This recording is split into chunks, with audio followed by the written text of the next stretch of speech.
TellyCast, the TV industry news review. Brand-funded programming. What is it? What are the different funding models? And what are the pitfalls? Hi, I'm Justin Crosby, and welcome to this week's TellyCast. On this week's show, my guests Clare Thompson of K7 Media, Arun Maljaars from Insight TV, and Apex Content Ventures' John Nolan discuss all this and more. Plus, some bright news at last for commercial broadcasters as TV advertising looks set to explode as City AM Analyst of the Year Ian Whittaker talks us through his forecast for the months ahead. It's all coming up on this week's TellyCast.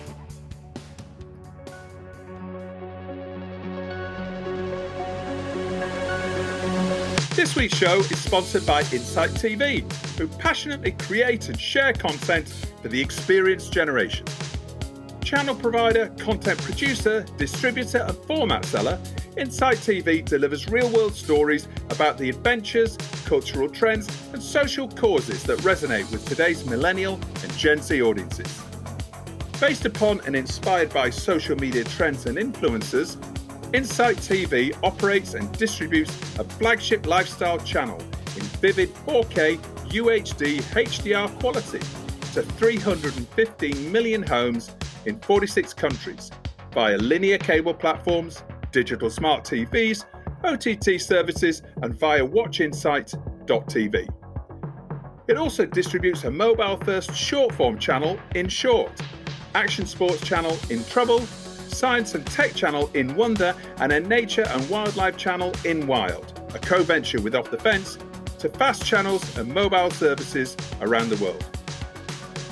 Insight TV partners with global brands and broadcasters such as Red Bull Media House, G2 Esports, Vice Media and BT Sports to create factual series like Epic Exploring, I Am Invincible and Ultimate Goal.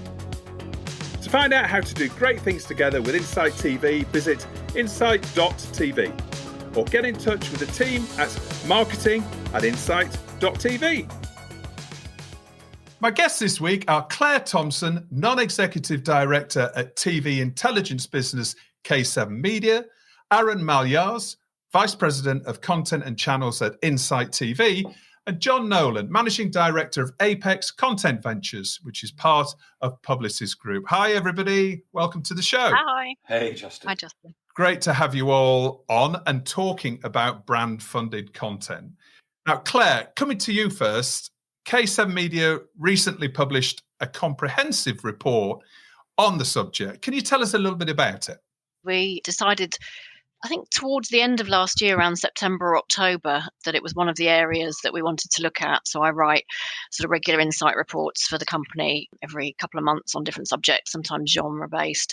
But in this case, we thought brand-funded programming, there'd been a lot of publicity around channels like Channel 4, talking about how they were going to be using more brand-funded programming to kind of plug the gap that they were foreseeing in advertising spend, and other territories too, looking at ways, particularly in this particular year, to sort of address some of the funding issues that they were having. And I mean, brand-funded content's been around a long time. It's not new.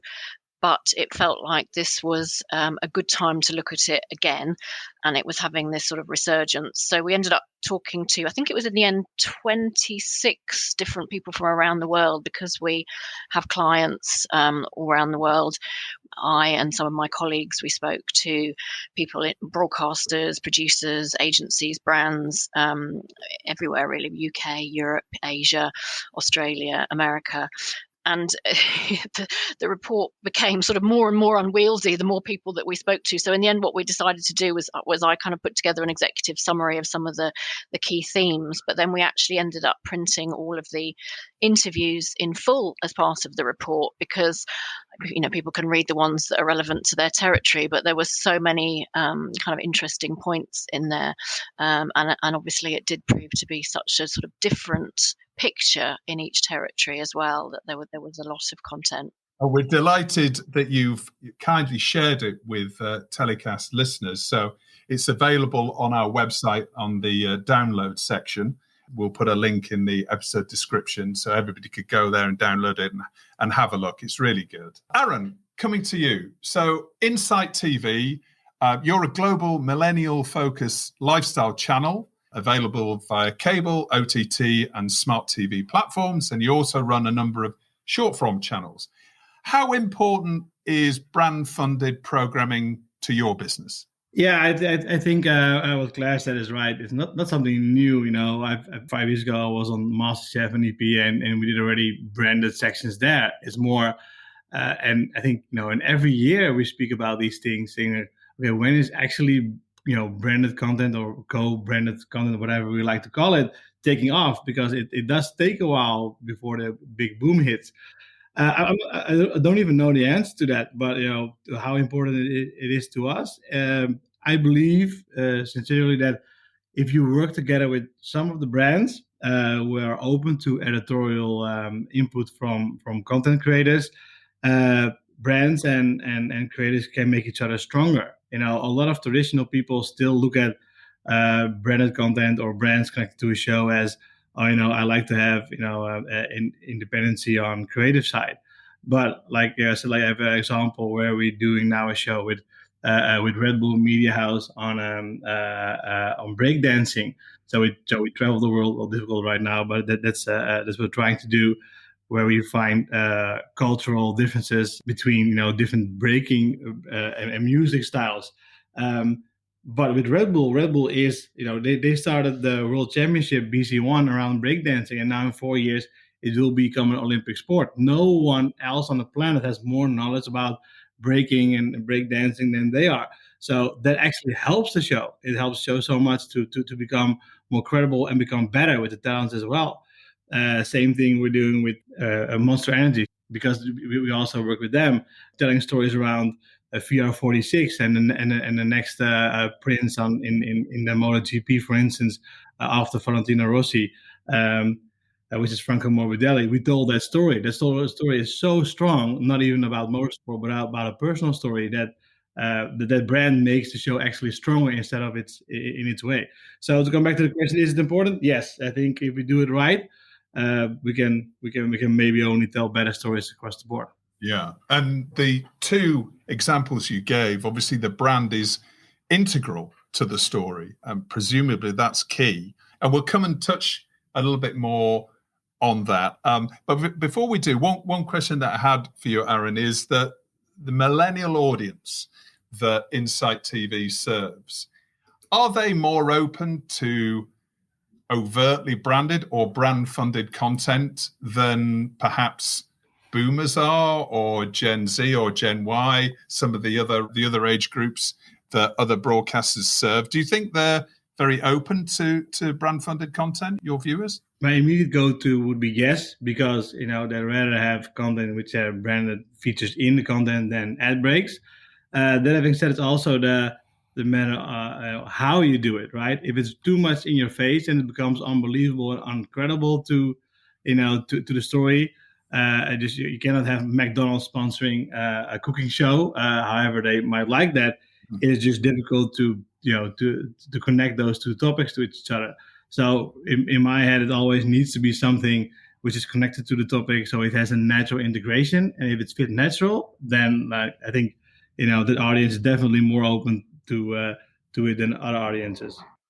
John, welcome to TellyCast. For those who don't know Apex Content, tell us a little bit about the business and what you do. No, thanks for having me on. Thanks very much indeed. So Apex is part of Publicis Group. Publicis Group, an advertising agency group. It has creative agencies and media agencies. Best way to describe that is the creative agencies, although they would both media agencies and creative agencies are constantly debating this. Creative agencies do the colouring in and media agencies do the counting. I'd say creative agencies make the advertising and media agencies plan and find the audiences and then buy the space, although those kind of relationships are fluid. Apex is part of the Publicis Group and not actually an agency, so we don't have any clients. We act on behalf of the group. Best way in which I could describe my hilarious job is I write checks. So we go around the world writing checks to broadcasters predominantly, to help them fund content. And we do that with our own cash up front. What a brilliant job. I mean, that must make you the most popular man in TV. It took something like that to make me popular. The really scary thing about lockdown is that my children, having been at home, now go, Dad, we realise that what you really do for a living is talk. I think there's a couple of things really interesting in what Claire and Aaron were just saying there. I just want to pick up on. And that is, let's say the group spends somewhere in the region of $50 billion of clients' investment in advertising in a year. That's an approximate made-up figure. That goes to fund content. So advertising funds content. It's what it does.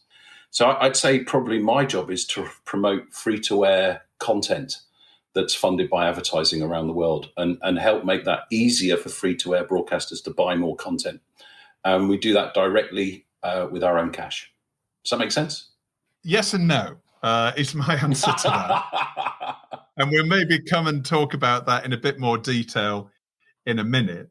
Let's start off by agreeing what the term is for this particular category. Is it brand-funded content? Is it advertiser-funded programming? What does it become known as? Claire, what do you understand, having spoken to all of these people around the world? It was quite strange, actually, at the beginning of ringing around everybody and talking. Everybody had their own preferred term, and some people felt quite strongly about it. There was a sort of, I think branded entertainment has become quite a popular phrase, with people stressing now very much that it's about entertainment. First and foremost, now this kind of content has to be entertaining to bring audiences to it, and the fact that a brand is funding it is sort of secondary.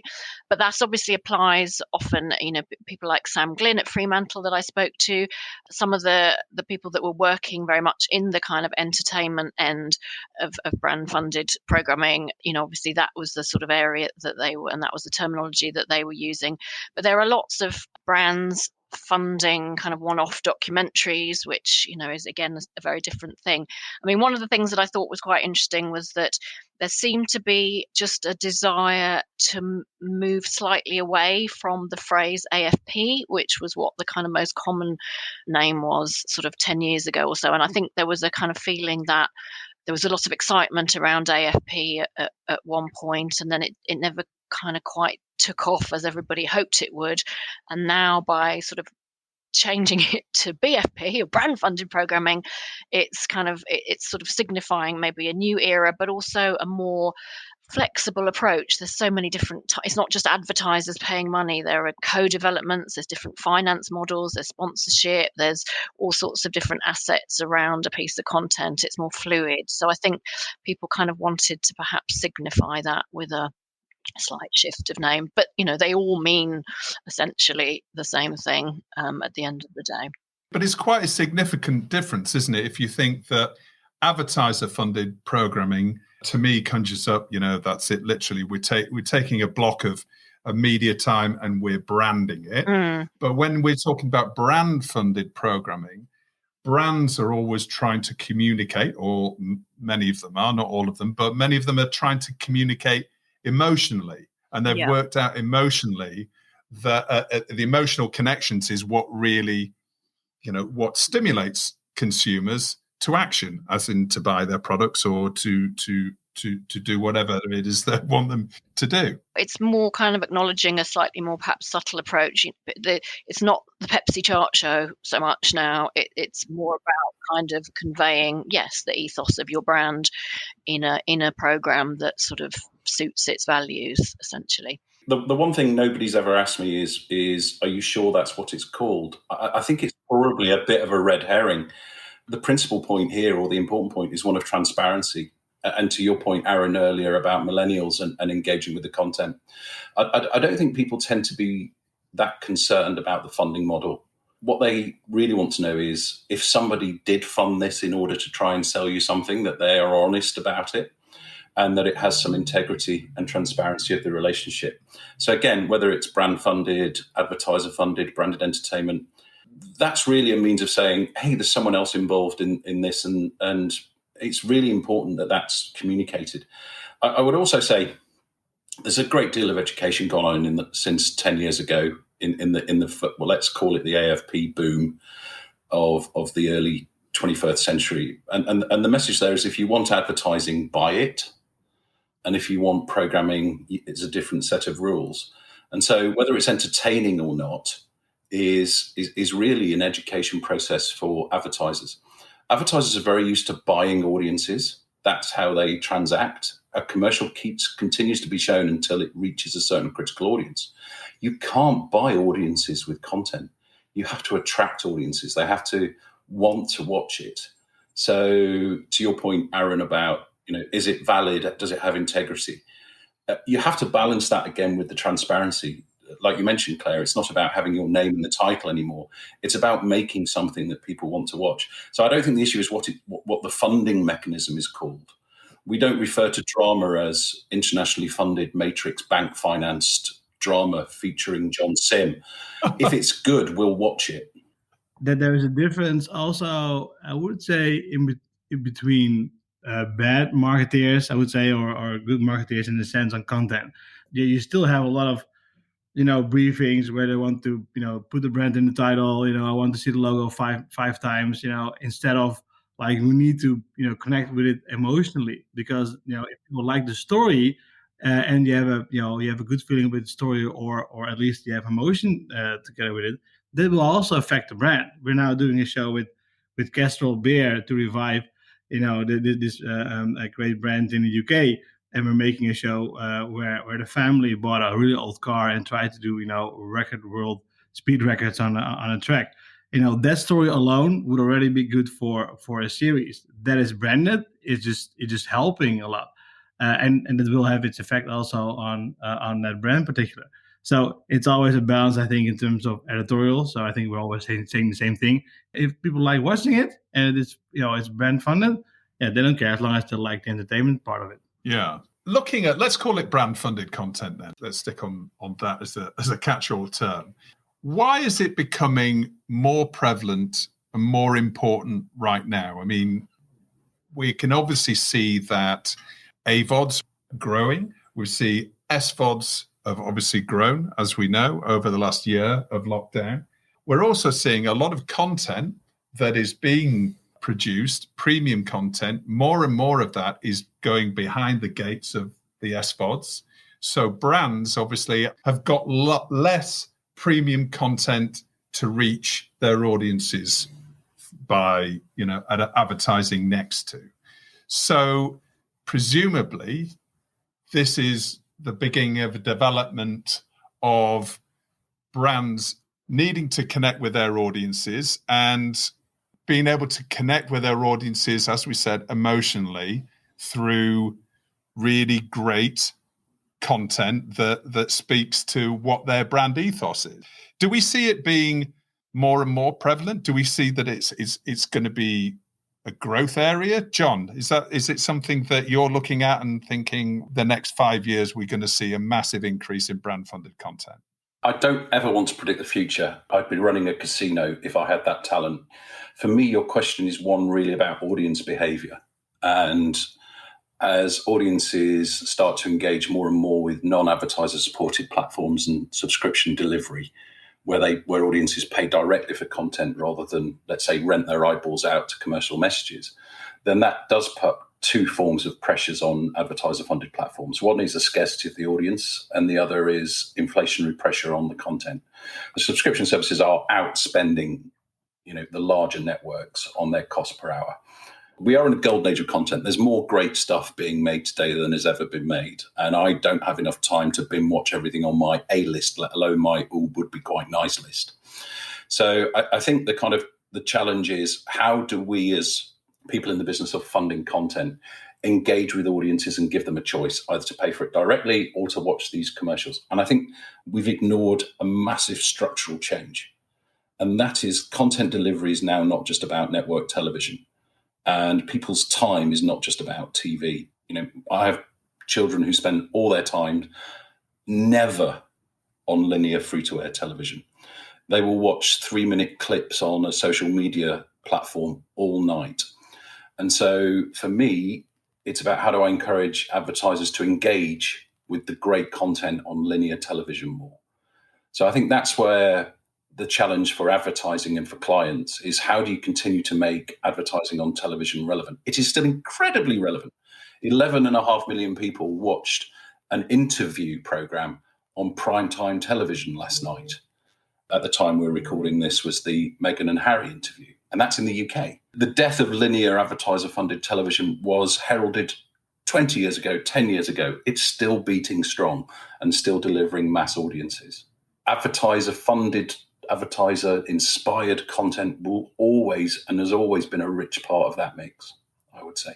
But do you feel that the reducing audiences, because, you mentioned the Meghan and Harry interview, that was an anomaly, really, wasn't it? I mean, what we're seeing in the long term is we're seeing linear TV audiences reducing. Massive structural change towards, different ways of paying for stuff. But I would say on the SVOD, subscription video on demand service, we're kind of, I will say we're at peak SVOD. And I look at my own spend on SVOD and I'm probably at the top. I'm not prepared to spend any more. I quite like AVOD next and advertiser funded platforms.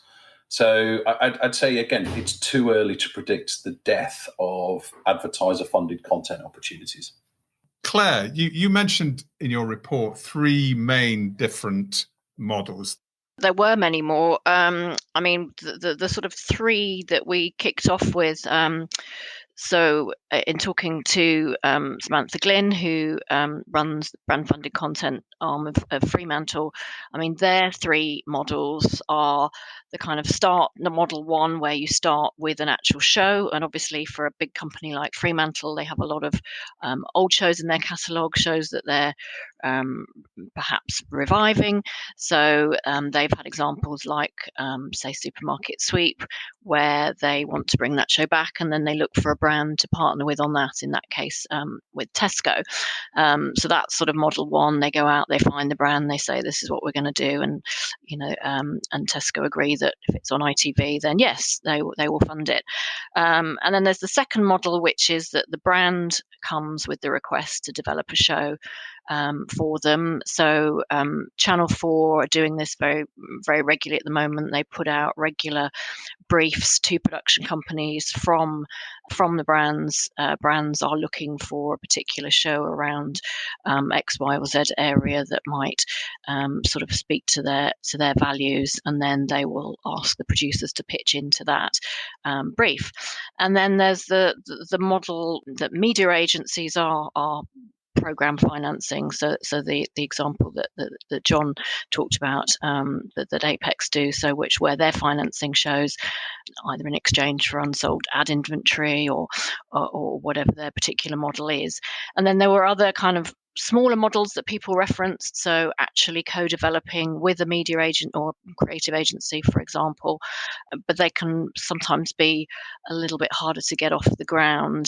And I think, talking to, say, Paul Tremaine at Mediacom, their view was very much that it really helps to know what commissioners are looking for or what shows they want to make and commission but can't quite afford, and to start from that starting point rather than going into them with ideas. So they spend a lot of time talking to commissioners and saying, what do you really want to make, but just have got a bit of a gap on, and then they'll bring in the brands to help fund that gap.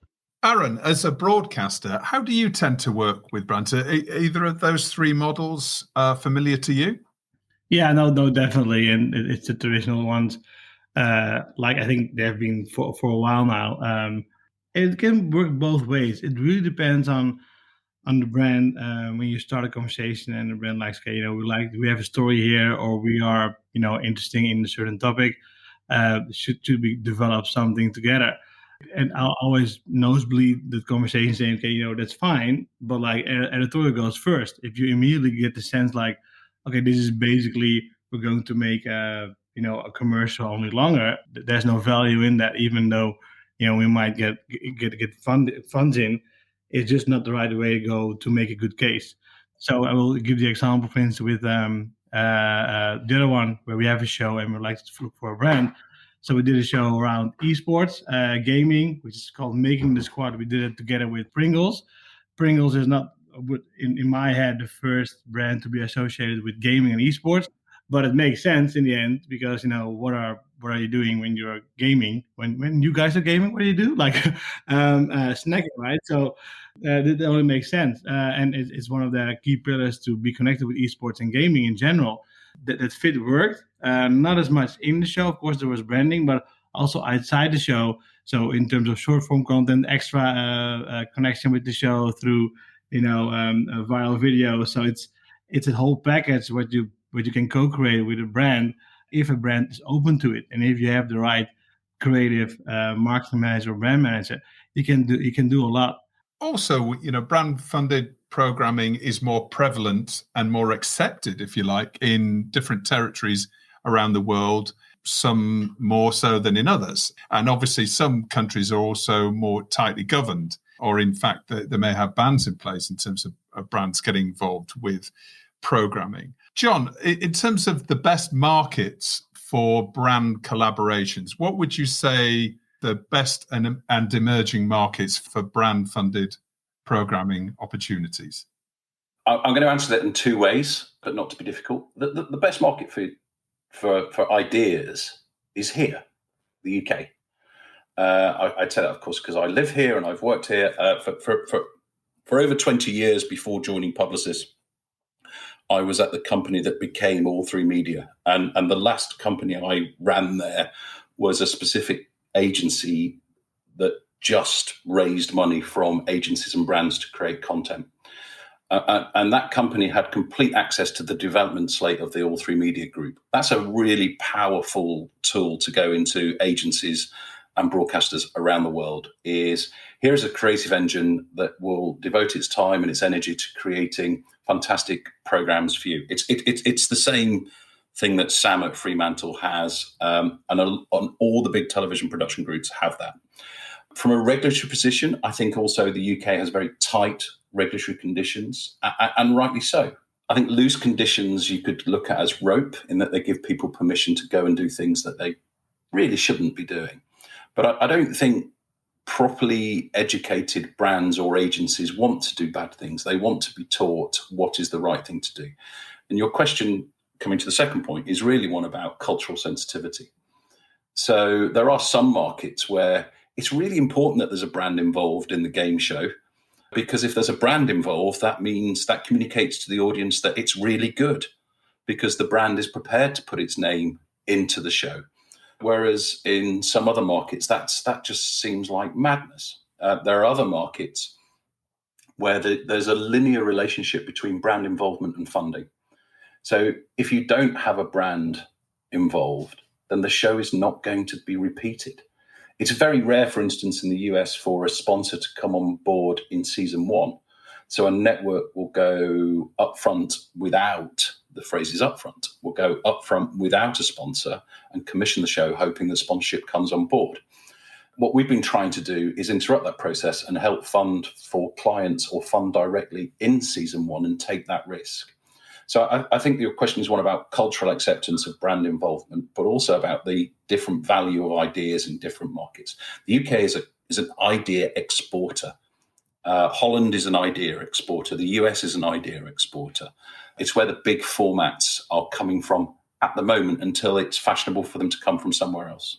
Claire, I noticed in your report there was a lot of discussion about China. And actually China, and in many cases, we see brands like Apple and a lot of some of the biggest brands in the world are actually getting involved with brand-funded programming. And actually, many of these shows, if you haven't got a brand, the show doesn't get made because the networks don't have budgets to commission. Is that right? Am I right in saying that? Yeah, I work a lot with Chinese broadcasters and producers, and it took me a long time actually to get my head around it. It's sort of almost entirely the opposite model to here. And someone described it to me as being, it's a bit of a rude word, the worst of all worlds, which is that it's extremely regulated, but entirely commercially driven. Yes, programs have to have brand investment, sponsorship right up front before they are commissioned. But normally what happens is that there are several partners, anything from sort of 5 to 10 main sponsors on a show, and they have to all be brought on board before a show is commissioned. But interestingly, they're sort of almost going the other way, in that while they are completely used to having brands all over a piece of content, brands themselves are now starting to see that actually it's not great to be one of 8 or 10 brands. I mean, you can pay more to be the lead brand, but actually they are also more interested now in more bespoke content development, where their particular brand value is attached to a show, their sort of vision, and it's a little bit more exclusive to them. So that they're sort of coming back almost in the other direction from having brands all over it to perhaps a slightly more subtle or brand specific approach as well. They're both measures of confidence, though, aren't they, really, Claire? In terms of, the confidence for a network to commission something is if commercial partners are prepared to come on board. It's not just us that thinks it's a good idea, or commercial partners think it's a good idea. And if a commercial partner says, hey, do you know what? We think this is such a good idea. We don't want anyone else in the room with us. We want to kind of buy our exclusive place at the table. That's a real kind of signaling to a broadcaster that we might be onto something here.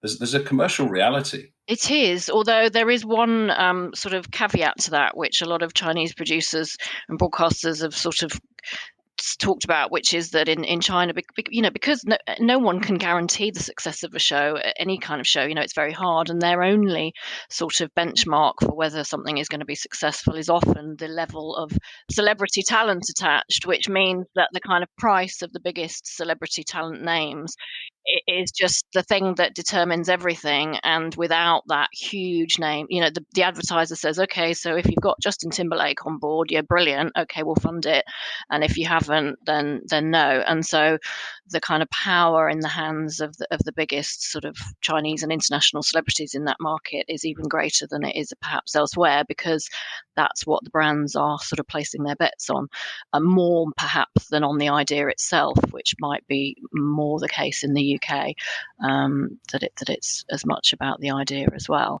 So I think that has been a bit of a trap for them, which they've also now found.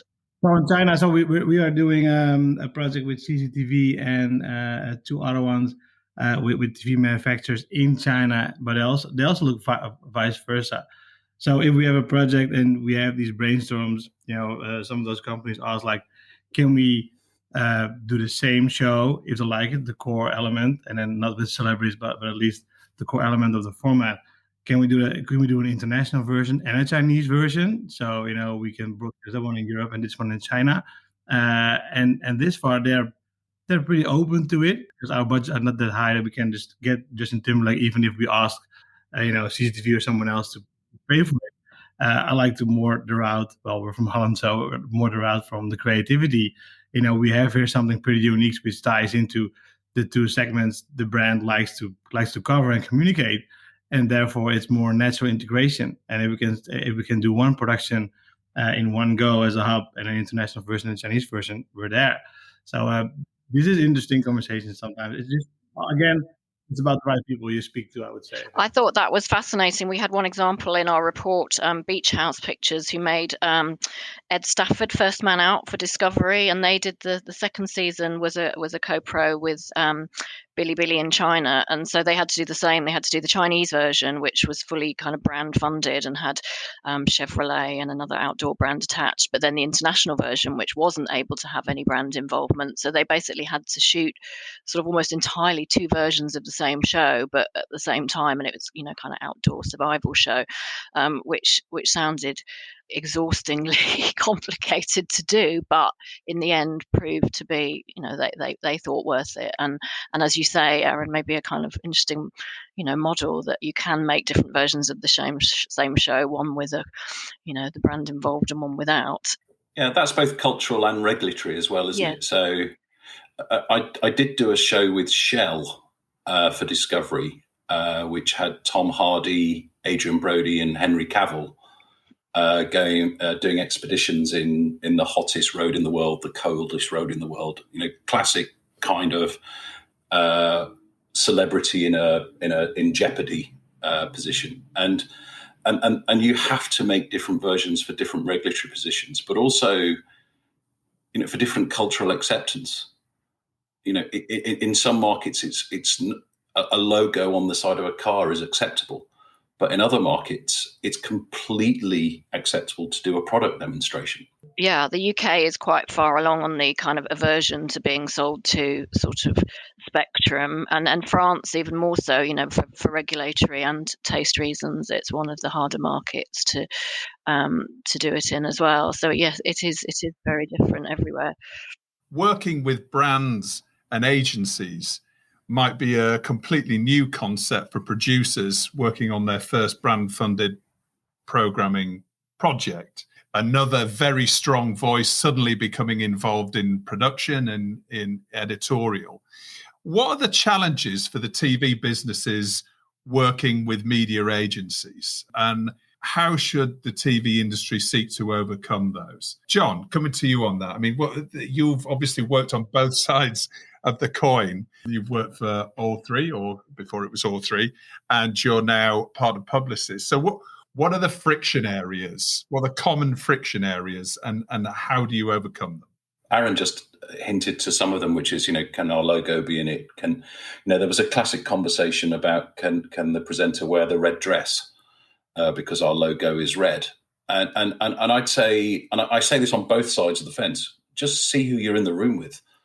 And is the idea you're doing, does the idea make sense? If you're trying to force a brand into something, don't do it from a brand perspective or a production perspective.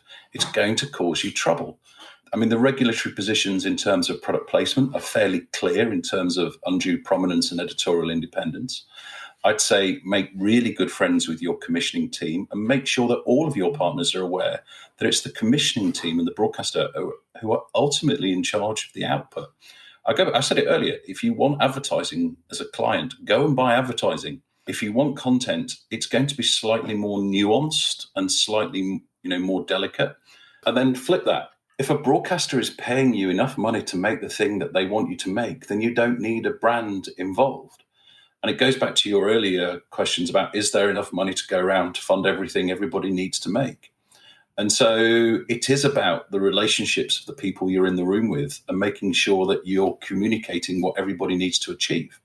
The brand might not want the presenter to wear the red tie and the red hat and the red dress. The brand might just be happy with the fact that they can put your program on their pack at the point of sale, or use your talent to make extra short form extras they can communicate themselves. American television used to stop in the middle of the show and cross the studio to demonstrate the washing machine. We're not at that stage again.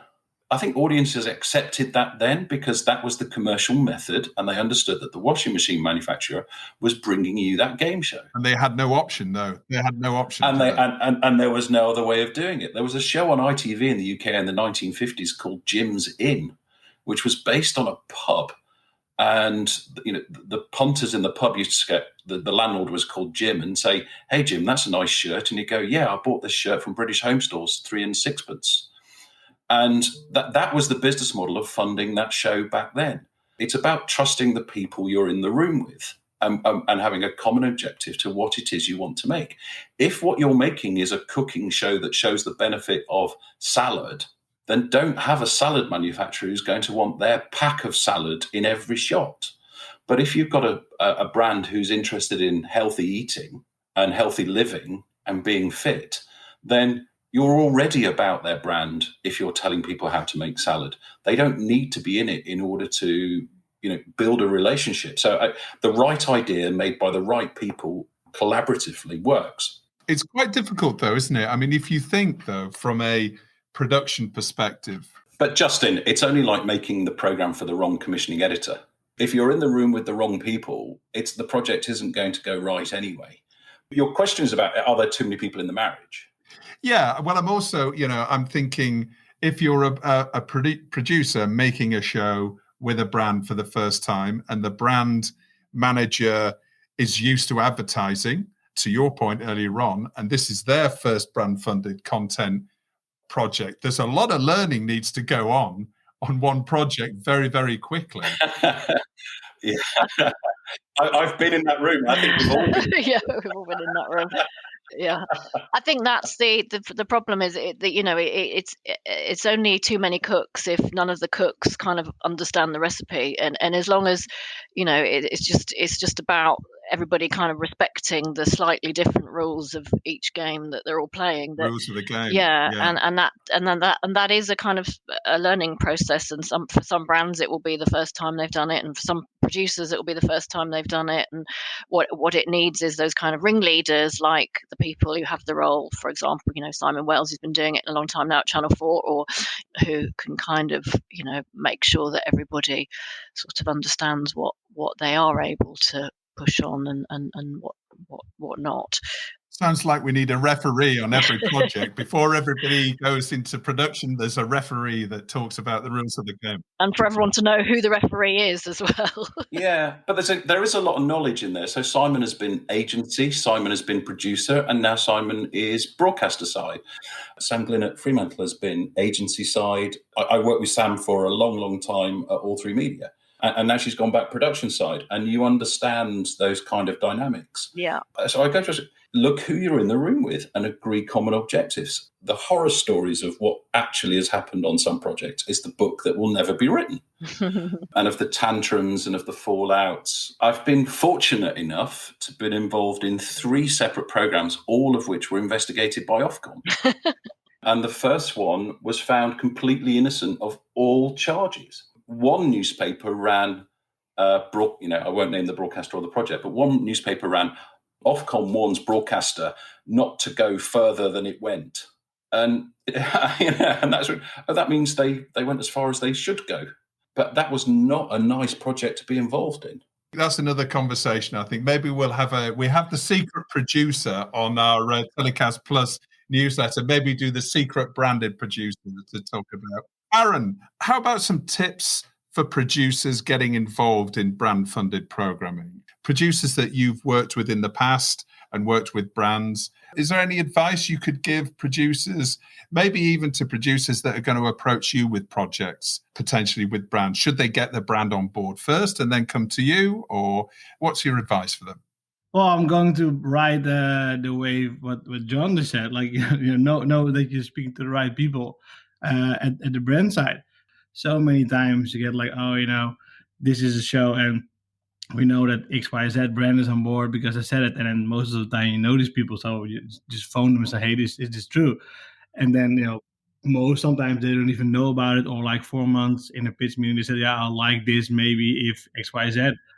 Yeah, it's important to speak to the right people always, and that doesn't necessarily mean the highest person or like in the hierarchy. It's more finding your champion within the organization to get something done. If you're speaking to the right people, maybe they can phone John first to make sure that they're speaking to the right people, and then to me, if everyone knows them who has been longer in the industry, just shoot them over to us. Like, this is a concept which fits inside TV. That's the first. And then, this brand is interested, and it is a natural fit because of X, Y, Z. And then after you go into, production on the creative side, but also production side, just be really clear, what do you want from the show? If it's just pure advertising, like being said earlier, that's something you can buy. If you're doing content stuff, this is totally different. So be prepared for that. And if the brand's not up for that or it's difficult, then it's difficult, but sometimes walk away from a bad project will save more money and will be better in the end than forcing it through. John, how about you? What's your tip for a producer getting involved in brand-funded programming? Run away. No, I'd say look at who you're in the room with. And do you have a common purpose? I would say production is that there's a culture clash, I think, between marketing and production. Oh, huge, John, huge. Yeah, right. Yeah, marketing is process driven, and it doesn't matter what anything ends up being like as long as you follow the process sometimes. Whereas production is product driven. It has to be on air on Monday at 9:00, and it has to cost this. And no matter what happens, it will be ready. Whereas in marketing, if it's not right, we're going to take time to get it right. And the two processes that are different cultures, And I think understanding that culture clash is the biggest learning I've had.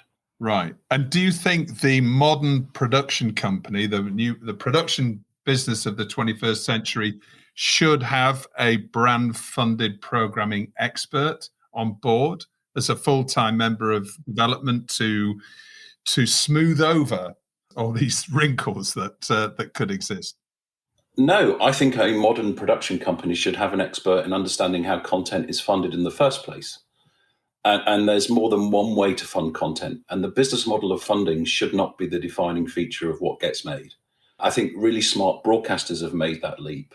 The broadcaster of the future will have a subscription service, a subscription on demand service, and as much as you can eat buffet service, and a free-to-air linear advertiser supported service. That business model doesn't get in the way of the broadcaster communicating with its viewer, and the business model should not get in the way of the producer being able to raise the funds to sell to the broadcaster. So, it surprises me how people don't understand how broadcasters are funded in the first place. I think that's a more fundamental question, is understand how the money is being raised from the broadcaster. They don't go to the magic money tree and the funds arrive to fund your show. They have to go and raise the money themselves. So now is the time in the show where my guests get to choose the TV industry story of the week that's interested them most over the past 7 days. Claire, what's your story of the week? It might appear a little UK-centric, but I think for me it's still the fact of BBC Three returning as a linear channel. And I just think, given that everything we've been talking about in terms of, SVOD and AVOD and this on-demand world, particularly supposedly for the younger generation, I think it's just so fascinating that 6 years on, BBC Three is going back to being a linear channel. And I guess it speaks to the other point that, does a linear channel exist almost purely as a marketing reference point rather than as an actual viewing reference point? And it's not until something still has that kind of kudos and place in people's minds that it exists as being worthy of substantial spend, rather than how people choose to watch it. So I think it's all about the publicity engine driving the budget in that case. So it'll be fascinating to see what impact that has on the BBC and the younger audiences that it needs to keep attracting. Yeah, absolutely. And the home of so much great creativity over the last few years as well, when it comes to Fleabag and lots of other shows that come from BBC Three. So whatever happens, however successful it's going to be, let's hope there's more creativity and great shows coming from that stable. Yeah. Aaron, what's your story of the week? I'm not sure why the image stuck in my head is that nun in Myanmar was standing in between the police and the army and the villagers on this protest there. And in this day and age, that also the police was kneeling when they saw the nun, and just not going through with attacking the villagers and the protesters in that village. That's something you don't see very often anymore, I would say. I think that was pretty remarkable and sad, but it stuck in my head somehow. Yeah, absolutely. And we'll include a link to everybody's stories of the week on the episode description. John, what's your story of the week? I mentioned it earlier. Mine has to be Harry and Meghan and Harry. I think in a world where we've all said it's linear television that has driven a news agenda around a soap opera in the UK. And that was funded by a network television in the US and repeated on free-to-air network television here in the UK. It's not a subscription service. It's not an online service. It's not a social media platform. It's good old-fashioned linear television supported by advertising. And that's 11.3 million viewers on ITV, which makes it the biggest non-news show of the year so far. And 17.1 million for CBS's broadcast, I think, which is more than the Primetime Emmys and the Golden Globes put together. As you say, that's quite an audience. And ITV is apparently, we read in Deadline, that it's believed to have spent around £1 million on the interview, which smart business, I guess. Ad sales must have gone quite well against that. Yeah, and so that's why whenever someone predicts the death of linear free-to-air television, I always kind of go, I'm glad it wasn't me. And now it's that time of the show where my guests get to nominate their hero of the week and who or what they're telling to get in the bin. John, who's your hero of the week? My hero of the week is a English comedian called Richard Herring, who goes on Twitter on International Women's Day every year. And whenever somebody says, "Oh, International Women's Day, when is International Men's Day?" he takes great delight in reminding them that it's sometime in September and advising them that if they took more time to research their subject, they would also might want to make a donation to a women and children's refuge. And to date, this year, he's raised over £130,000 just by reminding idiots that there is an International Men's Day and they need to get a life. That's brilliant. Brilliant. Excellent. Aaron, what about you? Who's your hero of the week? Well, I thought it was the same story as I just mentioned earlier, but I joined John in his hero of the week. That's priceless. I didn't know that. Yeah. Okay. And what about your bin? Who's going in your bin, Aaron? Well, actually, as also mentioned here, I think I'm not sure if this is an entire thing or they should all get in one bin or separate bins. But the royal family and Prince Harry, and because like. I think it's just... We've all had enough of it, haven't we? Of course, entertainment to everyone, but it's also people's lives. And, there's so much more important things going on right now than this, I would say. Or maybe it is a good thing. I just don't know. I think it's distracting from the bigger picture in the world. But also maybe if it provides people with comfort and entertainment, maybe it's a good thing as well. Maybe you're right. Absolutely. Claire, how about you? Who or what's going in your bin? Well, this is exactly, I just got entirely stuck on this question because I couldn't decide whether Meghan and Harry were either hero of the week or get in the bin. And I still, whenever anyone says to me, "Oh, Meghan, what side are you on?" I'm just exhausted by trying to decide whether they're either doing the world's greatest public service in, as Aaron says, distracting us from the bigger questions, or should just all need to be quiet and go home. And because I just literally cannot make up my mind about that. So for me, they are both hero and in the bin, I think. Yeah, it's the royal debacles going in your bin. And I'm just sort of, I'm exhausted by having to be black or white on every single subject these days. So I'm staying firmly in the shades of grey. Yeah, okay. And John, how about you? What's going in your bin? I think it's a Channel 4 presenter who has been dropped by the channel for his views being incompatible with those of the channel, and that's a guy called Ant Middleton. And there's a number of stories circulating about inappropriate behaviour and bullying. And I would say banter as a defence is usually a kind of sign that something somewhere wasn't really right. And to Claire's point of shades of grey, it's really easy to take the high road and apologise and do the right thing. Why blame everyone else that you weren't bullying and it was only just banter? I don't get it. Claire, Aaron, John, thank you so much for coming on TellyCast this week. It's been a fascinating conversation about brand-funded programming. A lot more to talk about, obviously. We've also got the report that Claire's put together. That's on the TellyCast website, so go there and download that for free, and you can have a look through that. It's a fascinating piece of work. Thanks a lot, guys. Thank you again, and see you very soon. Thank you. Thanks Justin. Thank you. Thanks, Justin. So as we're talking brands and TV and advertising this week, another interesting report I spotted was written by City AM Analyst of the Year, Ian Whittaker. Welcome back to the show, Ian. How are you doing? I'm all right, Justin, and great to be back. How are you? Yeah, I'm good. I'm looking out my window. It's a sunny day. Spring has sprung, definitely. Looking back, it's been a turbulent time, hasn't it, for commercial broadcasters in particular. And just this week, we've seen ITV posting its earnings and revealing an 11% reduction in ad revenue. What do you make of that? The results themselves actually ahead of expectations, even though when you look at that drop, you think that may seem a bit strange. Sort of towards the end of the year, really what you had when it came to TV advertising was generally the end of the first quarter was impacted. Sort of we started to get COVID, but the real damage obviously done in Q2 and Q3. Advertisers pulling money off because they thought, well, do we necessarily want to spend? Do we want to conserve cash? And so forth. And that very much continues into Q3, obviously with the pandemic measures. and sort of consumers sort of a question mark over consumers and what they would spend and so on. As actually got out sort of for Q4, towards the end of the quarter, actually what you did see was advertisers come back into the market. So as I mentioned, for ITV's Q4 numbers actually were better than expected. And indeed, at the earnings level, there was a significant beat for ITV versus consensus expectations. And that's why you've seen the shares actually perform quite strongly today. What's interesting, I think, about sort of here is, and it's always the case with ITV, there is very much people, and with any company, people look at what they did.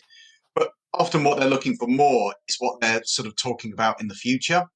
And if you look at ITV and what they're sort of guiding to, it's very, very interesting guidance coming through. So if you talk about Q1 being down, mainly because of the impacts in January and February, but if you look at the momentum that's building up in the market, in March they were talking about +8. But then the real sort of amazing figure is actually when you look into their guidance for April. They're talking at the moment for April, TV out of their total advertising revenue, so we'll include their VOD revenues as well. But their total advertising revenues been up 50 to 75% in April. Whoa.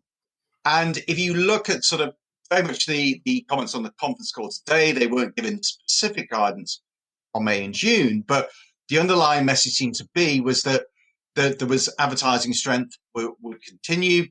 Very much sort of backs up what we've heard from, for example, the Bank of England governor talking about strength in the economy. You had YouGov consumer confidence numbers being very good, sort of the day before yesterday as well. So it really does feel as though, from an advertising perspective, that advertisers feel as though the consumer wants to get back to normal, and there'll be this pent-up demand that will really sort of help drive the economy. You look at what the retail banks have been talking about, for example. They've been talking about sort of the consumers have large amounts of cash within their bank accounts that they're just wanting to spend when they can get back to normality. Now, for someone like an ITV, if you think about it, let's say for Q2, you go back last year, April, May, June, roughly the same sort of levels of performance. So there's going to be a very interesting question, I think, for them sort of as whether April's strength in terms of that 50 to 75%, how that continues in Q2, and particularly around June, because, of course, what you've got in June is you've got the Euros and then you've got the return of Love Island as well. So I think when you look at the outlook for the commercial broadcasting space, actually sort of in the short term at least, actually looks quite positive. Some positivity is what we've been waiting for a few months now.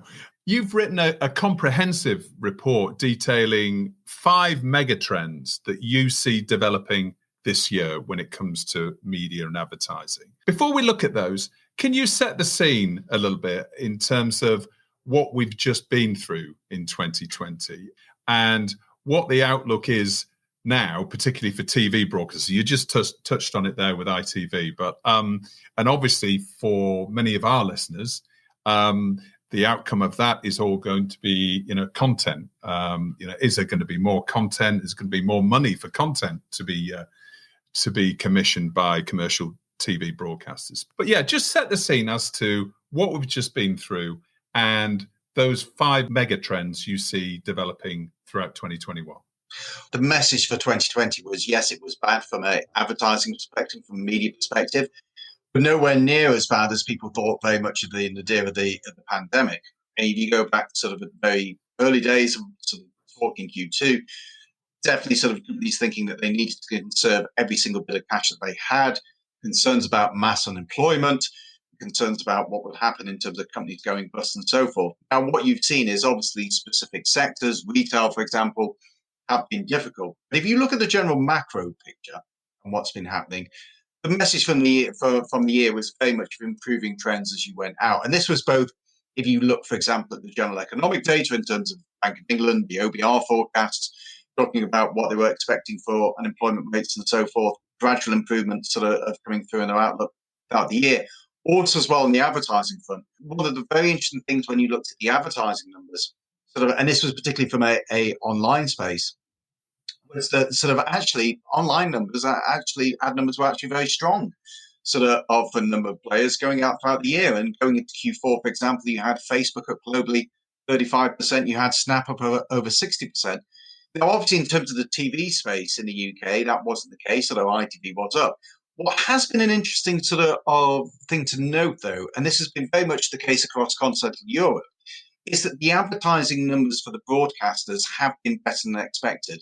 So, yeah, this is not just a UK phenomenon. It's been the case when it comes to Germany, sort of with what ProSieben recently reported. It also as well, sort of, if you look at the picture in Spain and some degree in Italy as well. Yeah, actually, the broadcasters have held up better than what expectations were. And what seems to be happening here is that advertisers already in Q4 were starting to realize that maybe things were not as bad as they had been in Q2. I think that sort of view has continued into 2021. And I think there's two interesting points here, I'd say. One is for advertising in general. There's a very strong argument, and this is what I put in the report to play that I've published, is there's a very strong argument saying there should be a structural step up when it comes to advertising spend. For 2021, I expect the UK advertising market in total to be up 12.6%, actually to beat 2019 numbers. TV, I expect to be up around 13.7% within that figure. But what should drive that is not just companies coming back from a cyclical standpoint, but also as well these structural drivers. So money being taken out, for example, from areas such as travel and property and being put into advertising. Mondelez has talked about that. Also as well that you've got new companies with new business models that have come into the market and need to advertise. There seems to be an element of some companies shifting into brand, which is one thing we're definitely approve of. And also as well, e-commerce is going to be a big driver, mainly because sort of in an e-commerce environment, what sort of companies need to do is, because more power lies with the intermediary, it's going to be increasingly important, I think, for many brands to actually spend on brand advertising in order to get their message across to advertisers. So tell us about this, your first mega trend. What do you see as being the first mega trend for 2021? Well, the first one is a cost-led recovery. And I think for many firms, there is still very much of an emphasis that they do want to control costs. But as I pointed out before, I think what's going to be interesting is firms have taken a fundamental look at their cost bases.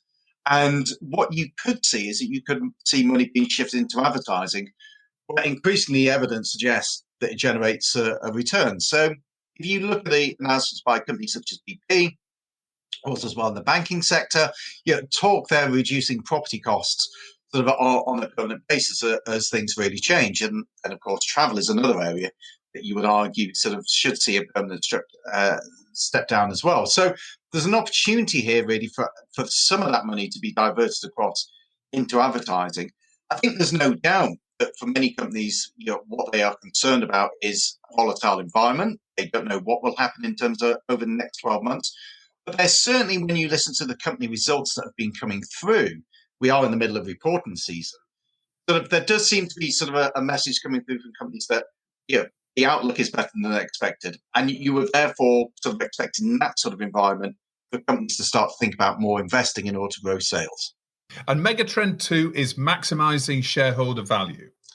And this is an important point, probably the single most important point to try to say within the note, is to say that advertising for a long time has not been taken as seriously enough as it should be by company managements at the CEO, the CFO level, and the board level.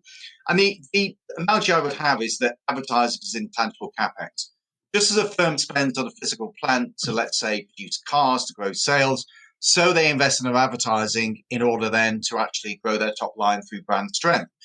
The problem is that many companies do not actually have not taken their responsibility seriously enough within that space. Advertising is seen as something that's very much the remit of the CMO, and left to that.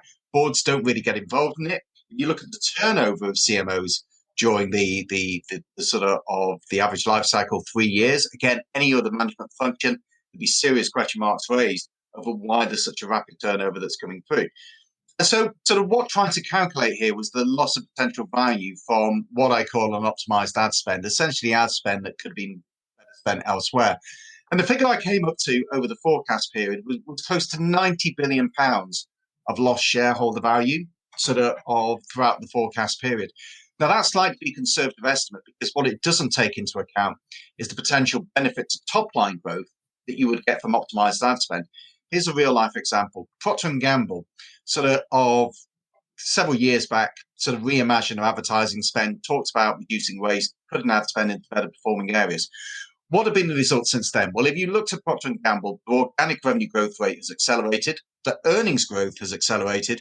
They've just come out of their fiscal second quarter results. For the second quarter in a row, they've upped their top line guidance.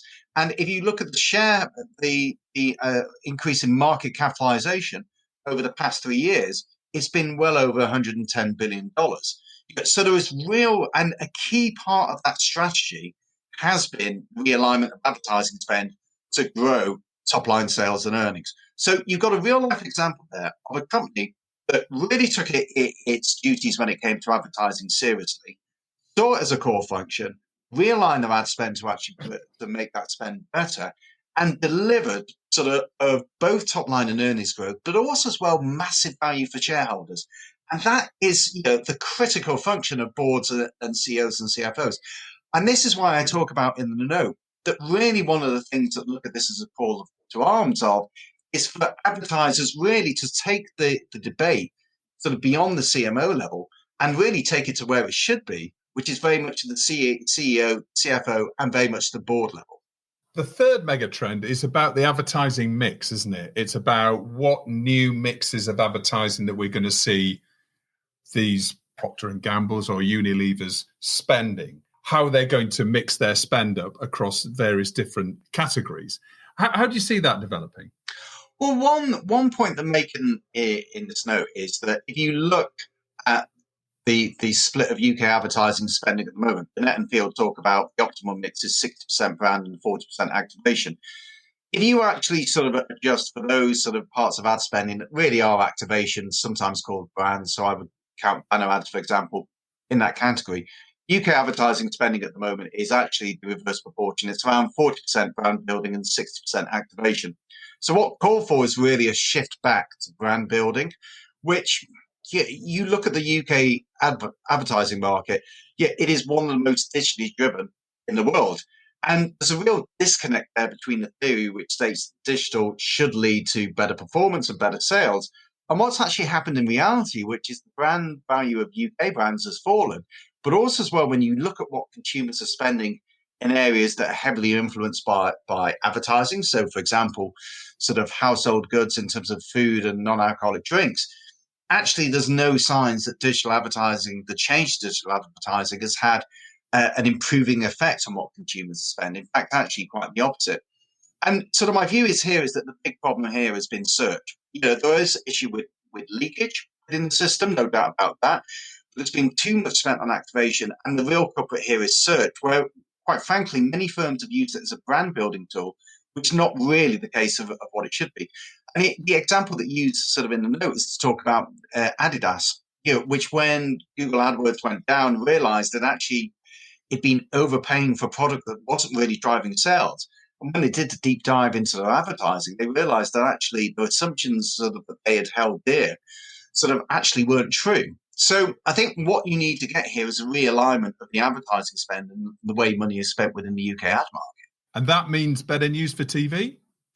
Definitely. I think if you look at, one of the sort of areas where, say, because what I've also produced here is I've produced normal forecasts where I think the ad market will go, and then also as well what I call optimized forecast, which is saying if advertisers become a lot more efficient in terms of where they spend, this is what the advertising forecast would look like. And the major winner from that is actually television. Outdoors also a winner as well.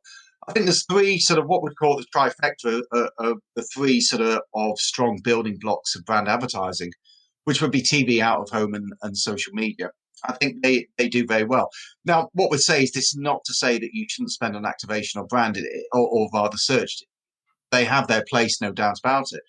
But I think when it comes to TV, what we'd say is that TV has been underappreciated, I think, both in terms of the audiences that linear can develop, but also as well sort of in terms of AVOD, what that can deliver in audiences in a brand safe environment. And I think, and this is a theory, so it'll be interesting to see whether sort of it comes out. But in a way, sort of what has happened may actually be sort of somewhat of a long-term positive for television, in the sense that I think one of the biggest barriers that you had for the TV broadcasters and persuading decision makers of the usefulness of their product was that essentially pre-pandemic decision makers would say, well, linear TV is dead. It's a product, I don't watch it, my children don't watch it, they're all on the iPads, we're watching Netflix and so forth. And so it was very hard to persuade sort of advertisers of the utility of television. I think one of the things the crisis has done has really brought home sort of to those decision makers just how useful TV is as a product for reaching consumers. So yes, there's no doubt that linear TV viewing will continue to go gradually down. But I think for many of the decision makers who sort of have been over the years used to seeing TV as very much of a tool in decline, that what this crisis has shown is that actually sort of TV still remains very much the central sort of area for many households. And indeed, as maybe their own viewing habits have actually have adapted to what have gone on, they've maybe taken a more positive view of the broadcasting environment. Programmatic advertising is something that is a relatively new development that is presumably going to deliver a lot more efficiency, both to advertisers, but also to TV broadcasters as well. Well, that's definitely the theory. And I mean, the easiest way I always look at sort of programmatic is to take the example of how shares are traded. You see, you've got a buyer and a seller and sort of effectively sort of done an automated sort of programmatic way. And that's very much sort of the theory that goes behind in terms of programmatic trading for media slots. It's something that for a long time, actually, the broadcasters resisted, mainly because the internal setup wasn't really set up for that system, but also as well, sort of there was an area, sort of there was a concern about the loss of pricing power from moving to that sort of environment. Now, what you're seeing is that particularly as you've got broadcasters now offering AVOD along linear TV and that being increasingly bundled into a single offer to advertisers, that's very much changing. And that's particularly been driven out of the States. If you look at what both Comcast and Disney are doing and the other broadcasters, very much a sort of adoption of programmatic as a way to drive revenues moving forward. So I think that is something that you would see very much coming into the European markets, sort of including the UK over time. And I think what it also would allow the broadcasters to do with their AVOD product is to start tapping into the digital ad budgets that are out there. And that can only be a big plus. It's great to have somebody come on the show and look at the year and say, actually, the signs are that we're going to be bouncing back actually quite relatively quickly. If you're talking about ITV forecasting 50 to 75% increase in advertising in April, that really is extraordinary. So, if that's a real indicator for the whole TV industry about money coming into the industry and about that can only be good news. Ian, thank you for coming on the show. It's fantastic for you to talk through the detail of this new report, the pandemic pause or play. Would you be able to make it downloadable to TellyCast listeners? Sure. So what we'll send through, there is a link that people can tap on it and sign up for it. Lovely. Okay, we'll share that with our listeners. Ian, thanks for coming on the show and hope to speak to you again soon. Hopefully, maybe towards the end of the year, and then we can look back and say, what a barnstorming year it's been for TV and advertising. Well, who knows? If ITV gets 100% plus advertising revenues in June, I think everyone will be celebrating. Thanks, Ian. No problem. Take care, Justin. Well, we've reached the end of another week's show. As always, thanks a lot for listening. Don't forget to rate and subscribe to TellyCast and share it with friends and colleagues. And don't forget to sign up for our newsletter called TellyCast Plus. It's packed with interesting TV industry stories you may have missed, exclusive insight and opinion, including the secret producer, our intrepid, anonymous exec, reporting from the front line of TV production. It's all completely free. Just visit our website to sign up at telecast-podcast.com. You can also follow us on Instagram, LinkedIn and Twitter. TellyCast was edited by Ian Chambers and recorded in Lockdown 3 in London. So, until next Thursday, as always, stay safe